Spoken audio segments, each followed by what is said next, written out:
Now, a new poll reveals that most Americans support torturing terror suspects. In fact, the poll shows that 2/3 of Americans believe torture is justified in order to extract information from suspected terrorists. And now, in the wake of these Brussels attacks, France's President Hollande is saying he's going to scrap plans to strip convicted terrorists of their citizenship.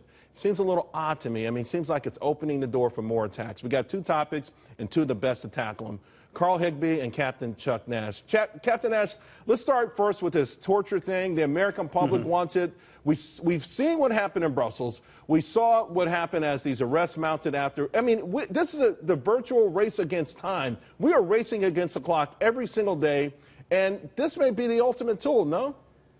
No. The ticking bomb scenario is one that plays out in this discussion all the time. The other side of this is not Kiefer Sutherland's Jack Bauer, where the ends justify the means. There are international conventions. The United States has said that we don't do torture, and that's just the way it is. So pending some really catastrophic thing where we just throw all that out the window, it's just not going to happen, and nobody is going to risk their retirement and all the money they saved for some federal prosecutor to come after them 10 years after retirement because they did something that they weren't supposed to do. Carl, did you ever feel when you were serving as a nation that you had to risk not your pension, but that the ultimate risk was not saving a life? Well, look.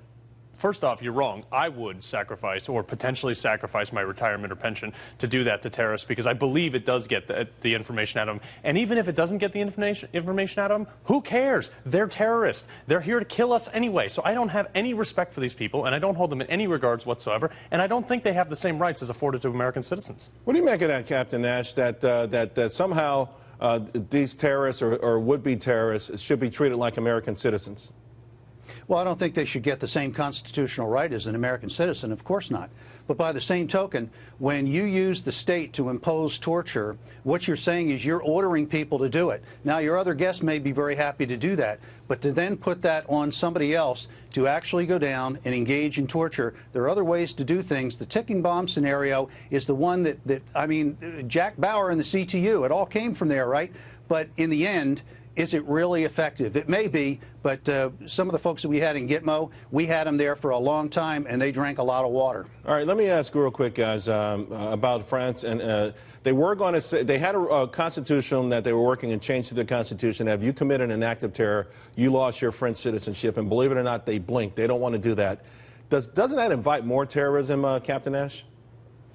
Well, I think there has to be something. I mean, good Lord, if these folks go over there and engage in the things that ISIS is doing, you have to see them as diseased. They are really diseased people if they want to get involved in stuff like that. Right. So how you handle those, I don't know.